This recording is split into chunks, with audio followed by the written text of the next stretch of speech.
La primera parte de la prueba del PLC es la simulación, donde tenemos el PLC ahorita.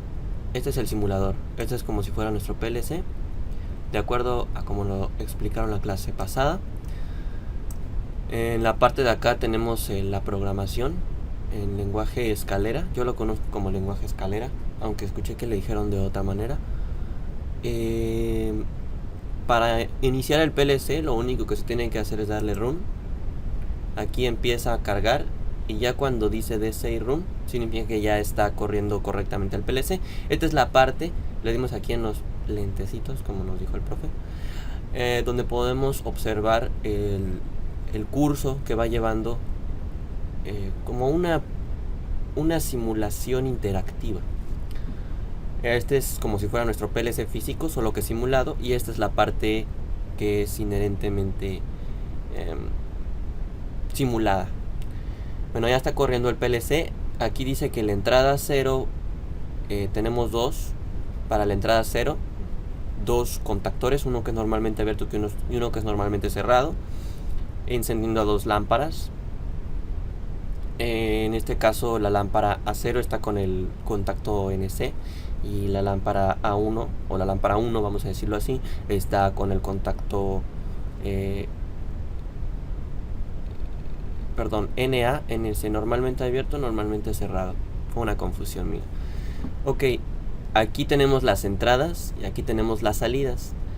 Solamente tenemos habilitada la entrada 0, así que podemos solamente utilizar esta parte de aquí. La salida, como bien pueden observar, solamente nos marca la salida de la lámpara 1. Solamente tenemos la 0 y la 1. Solamente estas dos vamos a manejar con solamente esta entrada. Como bien sabemos, estamos ahorita el contacto con el que se oprime, o más bien el botón, por así decirlo, está sin oprimirse. Y al estar sin oprimirse, esto se encuentra normalmente abierto y esto se encuentra normalmente cerrado. Por lo tanto, la lámpara está abierta. En esta parte de aquí se nota que la lámpara 1 está abierta. Al oprimirlo, debe de pasar lo contrario. Esto que es normalmente cerrado debe de abrirse al oprimirse. Y esto pues se debe de cerrar. Entonces observamos que cambia el sentido de las lámparas de acuerdo a esta programación. Y esto es todo para el primer ejemplo. Ok, ahora la siguiente práctica, el siguiente ejemplo que vamos a correr es el de una compuerta AND. La compuerta AND tiene una tabla de verdad donde se obtiene una salida 1 cuando las dos entradas son 1, no cuando la entrada 1 es 1 y la entrada 2 es 0 y viceversa. Se tienen que tener las dos entradas en 1 para que obtengamos un 1 lógico a la salida. Entonces, eso sería equivalente a tener dos contactores en serie, dos contactos, dos botones en serie. En este caso va a ser la entrada 0 y la entrada 1, 0 y 1, y nuestra salida será la salida 0. Observamos que si tenemos el 1 encendido o el 0 encendido, no sucede nada. Al tener los dos encendidos, se enciende nuestra entrada. Lo podemos ver también de este lado en la simulación interactiva. Y podemos observar que el programa funciona de manera inequívoca. Ahora el siguiente ejemplo es la compuerta OR. La compuerta OR se caracteriza por la tabla de verdad, que cuando tenemos dos entradas, una entrada A y una entrada B, en 0 lógico cada una, tenemos 0, 0, tenemos una salida, un 0 lógico, como es el caso. Si tenemos en cualquiera de las dos entradas un 1 o en las dos entradas un 1 lógico, tenemos entonces una salida de un 1 lógico. Y esta es la compuerta OR representada aquí en el lenguaje escalera. Podemos observar aquí si oprimimos cualquiera de las dos entradas, enciende, con la otra enciende, y si tenemos las dos, enciende. Entonces la tabla de verdad de la comportador se cumple, por lo tanto esta vendría siendo su representación en el lenguaje de escalera o con contactos. Y pues esto sería todo por este ejemplo de la comportador. La parte de ahora voy a mostrar lo que sería una compuerta short. Una compuerta short o exclusiva se caracteriza porque solamente enciende cuando una o u otra de sus entradas es 1. A diferencia de la OR, que si teníamos también las dos entradas 1 podía encender, esta no es así. Vamos a verificar su funcionamiento.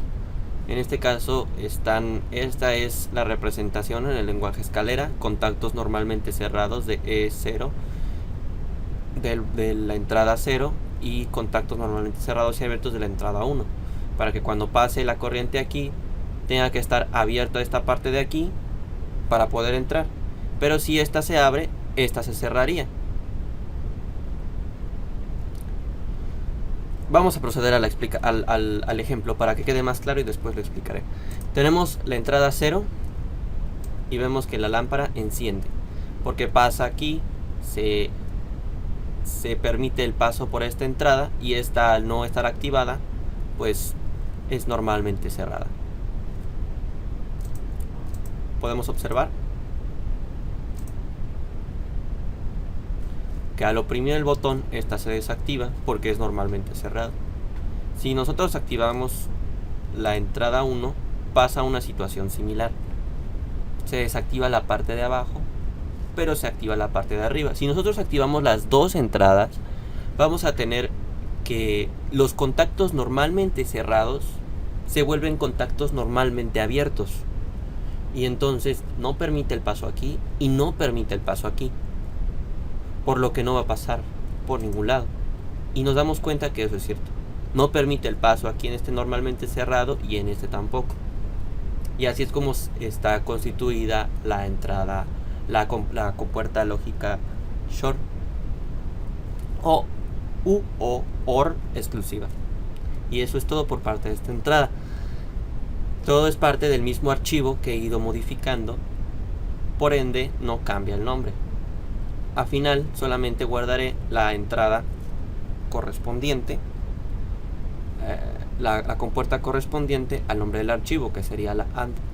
Sin embargo, es una buena ejemplificación o es un buen ejemplo llevar a cabo más de una compuerta para poder pues jugar, experimentar un poco más lo que sería el programa de Step 7. Y pues esto sería todo por estos ejemplos. Creo que con 3 ejemplos queda muy bien expresado. Una cuestión muy básica es que la compuerta NOT se puede ejemplificar fácilmente. La compuerta NOT simplemente es una negación. Todo lo que le introduces es todo lo contrario a lo que está metiendo. Entonces sería básicamente como poner un contacto normalmente cerrado. Al oprimir el contacto normalmente cerrado debería de encender, pero como es normalmente cerrado, abre y por lo tanto no enciende. Y cuando no lo oprimes, enciende. Entonces eso es el ejemplo perfecto de una compuerta NOR. Agregando una compuerta NOT, podríamos nosotros tener a la compuerta NAND solamente agregándole a la compuerta NOT delante o detrás a un contacto normalmente cerrado en este caso, ¿no? Igualmente en el caso de la OR podríamos tener a la NOR agregándole la compuerta NOT. Y básicamente esos serían los modos de funcionamiento que podríamos encontrar dentro de lo que sería la lógica booleana. Y por mi parte eso sería todo. Gracias y espero que esto sea de utilidad para cualquier persona que lo visualice. Y si tienen algún comentario, les invito a que lo pongan en la sección de los comentarios. Y si tienen alguna duda, alguna sugerencia de cualquier clase, o que deseen algún intento de mi parte de hacer alguna alguna práctica, también les agradecería que lo dejen en los comentarios. Y eso es todo por mi parte. Hasta luego, muchas gracias.